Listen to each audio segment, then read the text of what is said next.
Bonjour à tous. Dans cette vidéo, nous allons voir la fonctionnalité d'import Excel sur Alchemix. C'est une fonctionnalité qui vous permet aussi bien de créer des nouveaux produits dans votre catalogue que de créer en masse des hiérarchies logistiques ou de mettre à jour en masse des données sur vos fiches produits. Donc l'import se trouve en haut à gauche dans cette barre noire où vous retrouvez plusieurs onglets. Donc il faut cliquer sur Import pour accéder à cette fonctionnalité. Il faut noter que le bouton Import était précédemment dans votre page Catalogue à ce niveau-ci, mais que du coup il a été déplacé en haut et maintenant vous avez une page entière dédiée à vos imports. Donc comment se présente cette page? Vous retrouvez premièrement les 3 étapes pour créer votre fichier Excel. Donc premièrement, il faut générer un modèle, générer une matrice en cliquant sur le bouton ici. Ensuite, il faut renseigner les informations sur cette matrice Excel sur votre ordinateur, enregistrer ce document et ensuite vous allez pouvoir l'importer sur la Alchemix pour mettre à jour ou créer vos données produits. Ensuite, sur cette nouvelle page, vous pouvez retrouver les historiques de vos imports.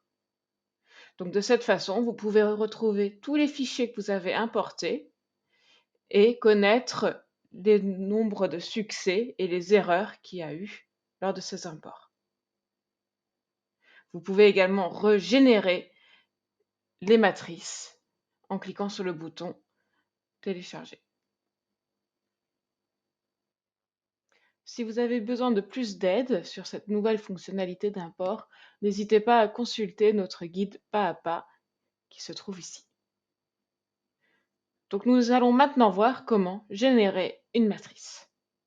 Donc il faut cliquer sur le bouton Générer un modèle et on pourra ensuite spécifier nos besoins pour créer cette matrice. Donc le pays cible, c'est la France dans notre cas. On va pouvoir choisir le destinataire, donc le client pour lequel j'ai besoin de compléter des informations sur mes fiches. Donc dans notre cas, par exemple, on va prendre Casino Drive. Donc, une fois que je l'ai sélectionné, il apparaît ici et de cette façon, si jamais je dois créer mes fiches pour plusieurs enseignes, je vais pouvoir sélectionner autant que nécessaire. Et ici, je peux choisir si je limite mes champs dans ma matrice aux champs bloquants ou si je les veux tous. Comme par exemple, dans mon cas pour Casino, j'ai 94 champs pour Casino e-commerce. Par contre, si je me limite aux champs bloquants, je n'ai plus que 6 champs dans ma matrice. Et là, je vais cliquer sur Suivant. Ensuite, je vais pouvoir préciser la catégorie pour laquelle je complète mes fiches. Donc dans mon cas, mes produits sont des aliments, épicerie salée, et je vais prendre antipasti, légumes à huile. Donc vous allez adapter votre catégorie à vos produits. La raison pour laquelle on vous demande de spécifier la catégorie est parce que les champs demandés vont varier selon la catégorie. Par exemple, si vous complétez une fiche produit pour des yaourts, à ce moment-là, on va vous demander des informations sur des produits frais, des ingrédients, etc. Par contre, si vous remplissez des fiches produits pour des articles de bricolage, à ce moment-là, on ne va pas vous demander les ingrédients ni comment garder le produit. Donc c'est pour ça que c'est important de spécifier la catégorie des produits et d'éventuellement créer plusieurs matrices si vous avez plusieurs catégories de produits. Comme ça vous évite de cumuler des colonnes qui ne sont pas toujours nécessaires. Et ça vous permet de restreindre vos matrices. Ensuite, on va cliquer sur Suivant. Et ici, donc, je retrouve les champs qui sont bloquants pour le client Casino e-commerce et pour la catégorie antipasti légumes à huile. Donc dans mon cas, je me retrouve avec que 5 champs. Par contre, si je souhaite en rajouter, parce que je sais que d'autres informations sont intéressantes à compléter, à ce moment-là, je peux rajouter des champs ici. Donc si par exemple je veux rajouter le poids net, à ce moment-là, je peux saisir le mot-clé poids et là, je retrouve le champ poids net. Et de cette façon, je peux rajouter autant de champs que nécessaire. Si par exemple, je souhaite également renseigner sur mes fiches le champ mesure permettant la comparaison du prix, je peux commencer à taper l'intitulé du champ, je le retrouve et je le sélectionne et ça s'ajoute. Donc comme ça, je peux adapter mes matrices à mes besoins. Je peux également retirer des champs. Par exemple, je sais que la dénomination légale de vente, je l'ai déjà complétée sur mes fiches, donc je n'ai pas besoin de le ressaisir à nouveau. Donc je peux également le supprimer en cliquant sur les petites croix. À ce moment-là, j'ai la matrice qu'il me faut, que je souhaite avoir, et je vais pouvoir cliquer sur Générer un modèle.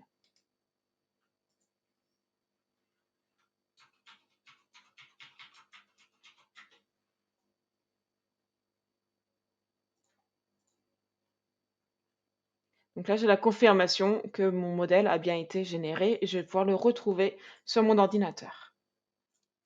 Donc voici la matrice que je viens de générer. Donc c'est une matrice spécifique Alchemix et c'est uniquement ce type de document qui peut être importé sur la plateforme pour vous permettre d'alimenter votre compte avec les données de vos produits. Donc vous retrouvez les informations de votre compte en haut, une petite description de cette matrice et les lignes avec les informations nécessaires et les colonnes avec les différents champs. Donc il y a 3 onglets minimum ou sinon il peut y en avoir plusieurs. Donc le premier onglet est l'onglet Product. Donc c'est ici que vous allez renseigner toutes les informations des produits, donc des unités commerciales, de vos unités de base et lot.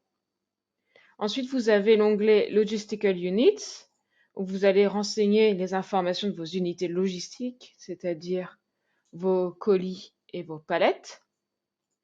Ensuite, vous avez l'onglet Code List, où vous pouvez retrouver des codes pour vous permettre de compléter certaines informations.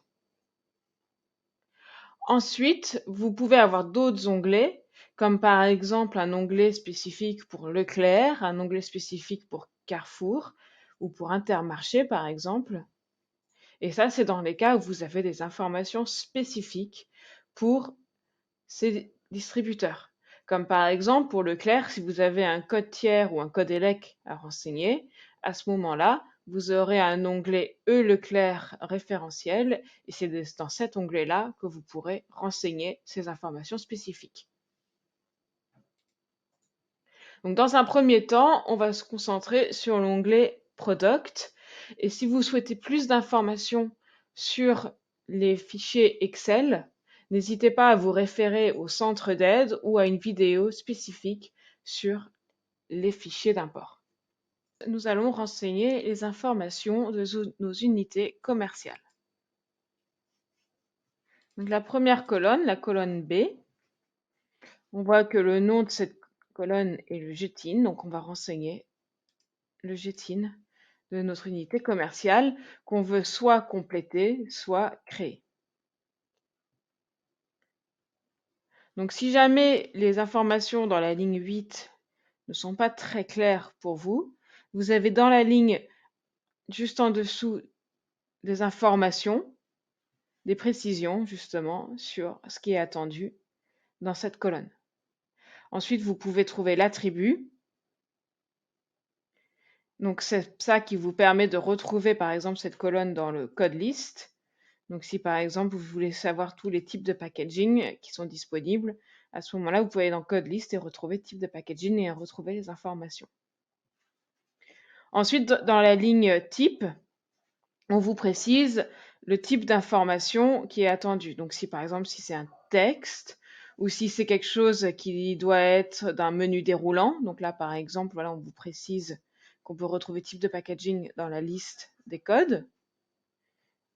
Ou par exemple, si jamais c'est une valeur numérique, comme par exemple pour le contenu net, on retrouve nombre de décimales positif, ça veut dire qu'on attend une valeur chiffrée.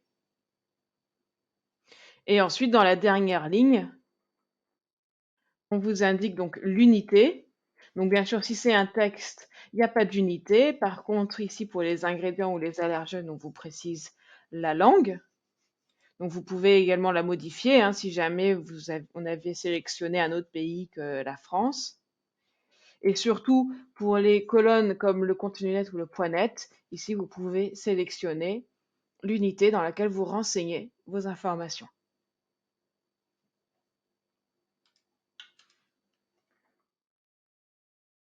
Donc dans cette première colonne, on renseigne le GTIN. Il faut bien faire attention de renseigner la première information dans la ligne 13 et à ne surtout pas toucher les lignes au-dessus. Car si jamais on supprime une de ces lignes, ça va bloquer l'import. Donc il faut renseigner notre GTIN et ensuite, dans type d'unité, spécifier ce qu'est ce GTIN. Donc dans notre cas, c'est une unité de base. Et ensuite, on va pouvoir préciser à nouveau la catégorie.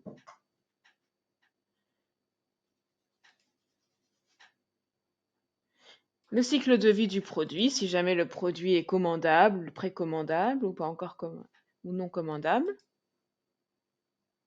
Les allergènes, si jamais il y en a, les ingrédients et les autres informations qu'on avait sélectionnées lors de la création de notre matrice. Ensuite, on va pouvoir, donc, il va falloir sélectionner l'unité du contenu net. Donc, dans mon cas, par exemple, ça sera le kilogramme. Et le point net également sera en kilogrammes. Donc, si jamais je créais cette matrice pour plusieurs produits et que tous mes produits n'ont pas un contenu net en kilos. Donc, par exemple, je suis dans le domaine laitier, dans du fromage. Et du coup, je commercialise donc du fromage qui ont un contenu net en kilogrammes, mais je fais également du lait. Et donc, à ce moment-là, le contenu net est en litres. À ce moment-là, il va falloir donc dupliquer cette colonne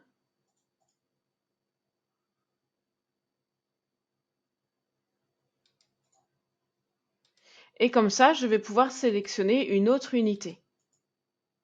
Donc ici, dans cette colonne, je vais pouvoir renseigner le contenu net de mes produits qui sont en kilos. Et dans cette colonne, je vais pouvoir renseigner le contenu net de mes produits qui sont en litres. Et à chaque fois, je vais laisser vide la cellule qui n'est pas concernée par le produit. Donc du coup, je vais dupliquer toutes mes colonnes comme ça qui sont des unités et pour lesquelles les unités ne sont pas les mêmes pour tous mes produits.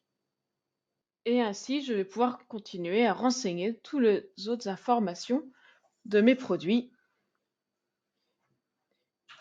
Ensuite, je vais vous présenter rapidement l'onglet Logistical Units.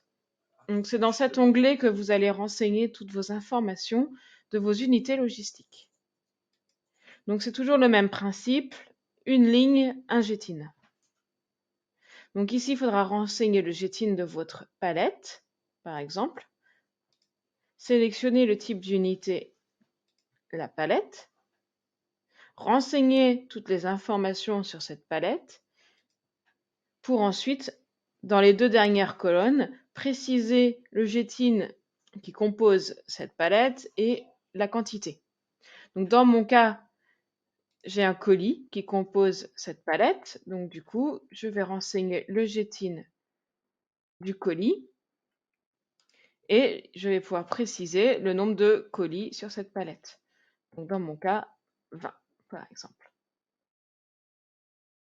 Ensuite, pour renseigner les informations de ce colis, je vais à la ligne suivante. Je renseigne le GTIN de ce colis. Dans type d'unité, je sélectionne colis. Je vais pouvoir renseigner toutes les informations de ce colis pour ensuite préciser le GTIN de l'unité commerciale qui est contenue dans mon colis. Et ensuite, il faudra préciser du coup le nombre de produits dans mon colis, 12 par exemple. À ce moment-là, j'ai renseigné toutes les informations nécessaires, ou en tout cas que je souhaite renseigner dans cette matrice. Je vais pouvoir l'importer. Donc même s'il y a des cellules vides, cela ne va pas poser de problème lors de mon import, parce que premièrement, la première ligne est bien complétée, donc ici, le GTIN, le type d'unité, ce sont des informations essentielles. Mais si par la suite, j'ai d'autres cellules qui sont vides, ça ne va pas bloquer mon import, et ça ne va pas non plus effacer la donnée qui est actuellement sur la fiche produit si le produit est déjà créé sur Alchemix. Donc maintenant, il faut enregistrer ce document sur l'ordinateur et ensuite aller sur le bouton import du catalogue Alchemix pour importer ce fichier. Une fois ma matrice complétée et enregistrée sur mon ordinateur, je vais pouvoir l'importer sur le portail Alchemix. Donc pour cela, il faut retourner dans la page import et ici, on va réaliser donc l'étape numéro 3, importer le fichier rempli. Donc on clique ici et on va pouvoir retrouver le fichier dans l'ordinateur. Le voilà, hop, je l'importe et je clique ici. À ce moment-là, je le vois apparaître ici avec la date et je vois qu'actuellement, il est en cours de traitement. Donc cela peut durer plus ou moins longtemps selon le nombre de produits que vous importez. Donc je constate que mon fichier a été importé. J'ai un produit sur mon fichier et qui a été importé avec succès parce que du coup, il est bien dans la colonne produit importé. Dans produit rejeté, en l'occurrence, pour cet import, je n'ai rien. Donc, bonne nouvelle. Par contre, dans l'exemple précédent, dans cet import, je vois que j'ai 2 produits qui ont été rejetés et 0 produit importé. Si je souhaite avoir des explications sur les raisons de ce rejet, je peux cliquer ici sur voir le rapport d'erreur et cela me permet d'avoir les messages d'erreur pour me donner plus d'informations sur les raisons de l'échec. Donc là, par exemple, je vois que c'est le champ kind qui pose problème.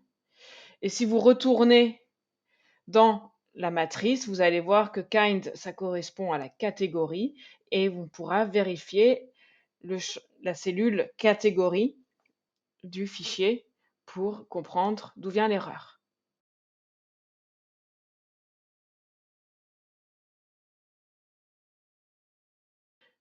Donc de cette façon, vous pouvez générer autant de matrices que nécessaire selon vos besoins et importer autant de matrices que nécessaire. Donc cela vous permet de créer autant de produits que nécessaire, de toutes les catégories dont vous avez besoin, mais vous permet également d'importer en masse des mises à jour sur vos fiches si jamais vous en avez besoin.